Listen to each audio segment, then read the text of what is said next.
Alright, तो आप विश्वास में नए हैं या हो सकता है आप विश्वास में पुराने भी हों, लेकिन फिर भी आप बाइबल को पढ़ना चाहते हैं, बाइबल में इंटरेस्टेड हैं, लेकिन आपको नहीं पता बाइबल को कहाँ से शुरू करें, बाइबल को कैसे पढ़ें और फिर कैसे समझें। आज इस पर्टिकुलर वीडियो में हम इसी चीज़ को देखने वाले हैं, क्योंकि पवित्र बाइबल ये कोई आम किताब नहीं है, ये बहुत ही स्पेशल किताब है। सबसे ज़्यादा, जैसे मैं पहले भी कई बार कह चुका हूँ, बिकने वाली, सबसे ज़्यादा ट्रांसलेट होने वाली और सबसे ज़्यादा जिंदगियों को बदल देने वाली किताब बाइबल ही है। अब ये एक बाइबल हमें एक किताब देखने को मिलती है, लेकिन इसमें 66 किताबें हैं। मतलब जब आप इसे ओपन करेंगे तो आपको पता लगेगा कि इसमें एक किताब नहीं है, वरन कई अलग अलग किताबें भी हैं। इसमें इतिहास है, इसमें भजन है, इसमें कई विजडम किताबें भी हैं, इसमें प्रभु यीशु मसीह की ज़िंदगी की हम कह सकते हैं कि शॉर्ट बायोग्राफी भी है, चर्च का इतिहास है, वो कब और कैसे शुरू हुआ, और फिर पास्ट की, प्रेजेंट की, फ्यूचर की कई ऐसी बातें हैं जो कि आपको जानना बहुत ही ज़रूरी है। तो ये वीडियो बहुत ही ज़रूरी है, एक नए विश्वासी के लिए भी और उस विश्वासी के लिए भी जो शायद हो सकता है कई सालों से मसीह में है, विश्वास में है, लेकिन अभी तक बाइबल को समझने नहीं पाए हैं। तो आप इस वीडियो को बहुत ही ध्यान से देखिए। ओके, तो वीडियो में आगे जाने से पहले मैं आपसे रिक्वेस्ट करता हूं कि प्लीज़ अगर अभी तक आपने चैनल को सब्सक्राइब नहीं किया, बेल आइकॉन को नहीं दबाया, तो प्लीज़ अभी सब्सक्राइब कर लीजिए, साथ में बेल आइकॉन को दबा लेना, ताकि हर नए ऐसे ही बिब्लिकल, मोटिवेशनल, बाइबल स्टडी के रिलेटेड हर नए वीडियोस का नोटिफिकेशन आप तक पहुंच सके। प्लीज़ सब्सक्राइब जरूर कर लीजिए। चलिए वीडियो में आगे बढ़ते हैं। ऑलराइट, तो बाइबल को आप कैसे समझेंगे, क्योंकि ये कोई ऐसी किताब नहीं है जो कि आप पढ़ेंगे और आप इन्फॉर्मेशन, ज्ञान इकट्ठा करके चले जाएंगे, क्योंकि ये एक ज़िंदगियां बदलने वाली किताब है। बहुत से लोग इसे पढ़ते हैं, लेकिन बहुत से लोग इसे नहीं भी समझते हैं। अब क्यों नहीं समझते हैं? क्योंकि वो परमेश्वर की गाइडेंस से इसे नहीं पढ़ते हैं। इसीलिए सबसे पहला जो काम आपको करना है वो ये है कि जब आप बाइबल को उठाएं तो सबसे पहले थोड़ी देर के लिए प्रार्थना करें। उस शॉर्ट टाइम कितना भी हो सकता है, आपके ऊपर डिपेंड करता है। थोड़ी देर प्रार्थना करें, अपने मन को क्लियर करें, माइंड को क्लियर करके खुदा की तरफ लगाएं और फिर प्रभु से कहें कि प्रभु आप मुझे इन वचनों का ज्ञान देना, इन वचनों का प्रकाशन देना जो मैं पढ़ने के लिए जा रहा हूँ। मैं नहीं जानता हूँ कि मैं इसे कैसे समझूंगा, ये मेरे लिए क्या लेकर आते हैं, लेकिन आप मुझे वचनों की समझ देना। तो सबसे पहला काम बाइबल को पढ़ने से पहले करें वो यही है कि आप प्रार्थना के साथ बाइबल को पढ़ना शुरू करें। ऑलराइट, तो नंबर दो में जब आप पवित्र बाइबल को खोलेंगे तो आपको देखने को मिलेगा कि बाइबल के दो हिस्से हैं। एक सबसे पहला हिस्सा है जो कि थोड़ा बड़ा हिस्सा है, और वो हिस्सा है पुराना नियम यानी ओल्ड टेस्टामेंट। एंड देन दूसरा हिस्सा जो कि थोड़ा छोटा है और उसे कहा जाता है न्यू टेस्टामेंट। पुराना नियम यानी ओल्ड टेस्टामेंट है वो प्रभु यीशु मसीह के आने से पहले का हिस्सा है, और नया नियम जो कि नया टेस्टामेंट है वो उसमें कहानी शुरू होती है प्रभु यीशु मसीह की और उसके दूसरे आगमन की। अब जब आप नए हैं, बाइबल को इतना अच्छे से नहीं समझते हैं, तो अगर आप पुराने नियम से यानी बाइबल को शुरुआत से पढ़ना शुरू करेंगे, उत्पत्ति की किताब से, तो आप बहुत ही ज़्यादा कंफ्यूज हो जाएंगे, बहुत ही ज़्यादा इन्फॉर्मेशन के साथ बॉम्बार्डेड हो जाएंगे। सो आप क्या करें कि मैं रेकमेंड करूँगा आपके लिए कि आप नए नियम से स्टार्ट करें। जी हाँ, नए नियम को पढ़ना शुरू करें, और जब आप नया नियम कंप्लीट कर लेते हैं एक बार दो बार पढ़ के, तो फिर आप जब पुराने नियम में जाएंगे तो आपके लिए पुराना नियम समझना और भी ईजी हो जाएगा, आसान हो जाएगा। अब जब आप नए नियम की बात करते हैं, आपके मन में ये सवाल आएगा कि फिर ओके, नए नियम को हम कहाँ से स्टार्ट करें? तो नया नियम शुरुआत होता है 4 सुसमाचारों के साथ, यानी द गॉस्पेल्स के साथ, जो कि लिखे गए हैं मत्ती, मरकुस, लूका और यूहन्ना के द्वारा। अब इन चारों में से आप किसके साथ शुरू करेंगे? तो मैं यही रिकमेंड करूंगा, क्योंकि इन चारों सुसमाचारों में प्रभु यीशु मसीह का अकाउंट है। प्रभु यीशु मसीह के शिक्षा, उसके काम, उसका सलीब के ऊपर चढ़ना, मुर्दों में से जी उठना, इन चीज़ों को बताया गया है चारों में। तो चारों में से मैं रिकमेंड करूंगा कि आप शुरुआत करें यूहन्ना के सुसमाचार से, जो कि चौथा और आखिरी सुसमाचार है। जब आप यूहन्ना के सुसमाचार से शुरू करेंगे तो यूहन्ना का जो सुसमाचार है बहुत ही एवेंजलिस्टिक पर्सपेक्टिव के साथ लिखा गया है, क्योंकि यूहन्ना कहता है कि मैं चाहता हूं कि तुम विश्वास करो। तो वो एक एवेंजलिस्टिक पर्सपेक्टिव के साथ, नज़रिए के साथ लिखा गया है, और इसीलिए आपको पढ़ने में और भी ज़्यादा आसानी होगी और ये आपके विश्वास को और ज़्यादा बूस्ट करेगा। इसके बाद क्या करें जो नेक्स्ट बुक है यानी प्रेरितों के काम, उसको पढ़ना शुरू करें, जो कि मसीही इतिहास के जो चर्च है, चर्च की हिस्ट्री को बताता है।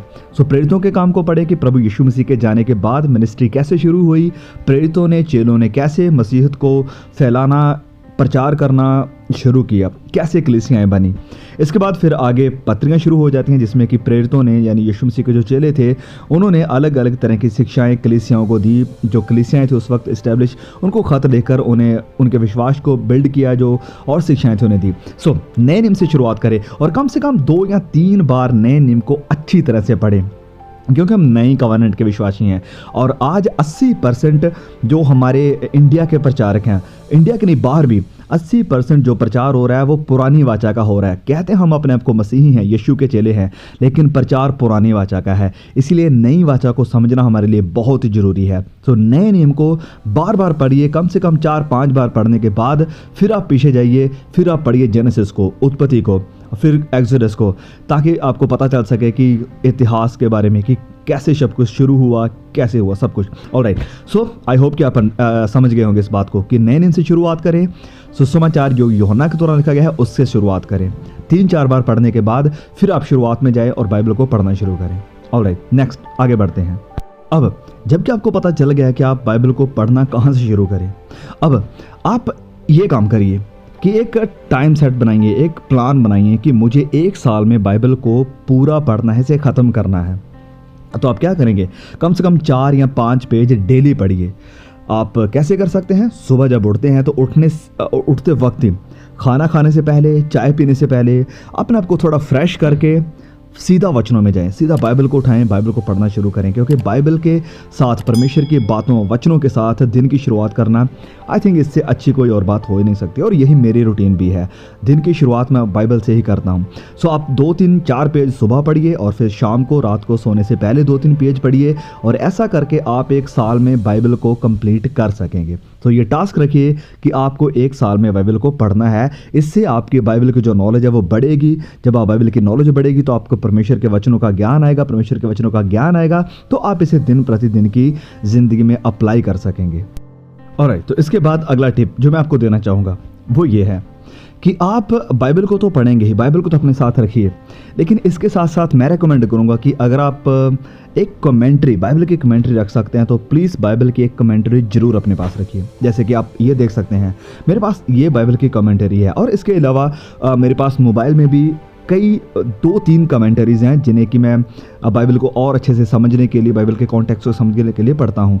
फिर आप बाइबल स्टडीज़ के भी कुछ ऐसी बाइबल मिलती हैं आपको, हिंदी में, आपके लोकल लैंग्वेज में मिल जाएंगी, जिसकी मदद से, हेल्प से आप बहुत कुछ सीख सकेंगे। फॉर एग्जांपल कि जब आप किसी किताब को पढ़ना शुरू करते हैं तो उस किताब को पढ़ने से पहले उसकी बैकग्राउंड आपको पता चल जाएगी, ये कब लिखी गई, उसका कॉन्टेक्स्ट क्या था, किस आधार पर, किस कलीसिया को किस वक्त में लिखी गई, तो आपको वो चीज़ें समझने को मिल जाएंगी। और फिर एक जो वर्सेस होती हैं, जो आयतें हैं, उनकी भी एक्सप्लेनेशन आपको इन कमेंटरीज में, बाइबल स्टडीज़ में देखने को मिल सकती हैं, जिसके साथ आपको बाइबल को समझना थोड़ा और ईजी और आसान हो जाएगा। और यही मैं भी करता हूँ अपनी बाइबल स्टडी के लिए, बाइबल के वचनों को समझने के लिए, कई बार कुछ मैसेजेस की प्रिपरेशन के लिए, जब किसी कोई मैसेज को तैयार करना होता है। सो प्लीज़ मैं रेकमेंड करूँगा कि आप कोई बाइबल की कमेंटरी को या बाइबल स्टडी की कई बुक्स होती हैं उनको ज़रूर अपने साथ रखिए। ओके, तो एक और टिप जो मैं यहाँ पर देना चाहूँगा वो ये है कि ये बहुत ही अच्छी बात है कि आप अकेले में वक्त निकालिए, बाइबल को पढ़िए, सुबह शाम कोई भी वक्त जो आपको प्लीजेबल लगता है।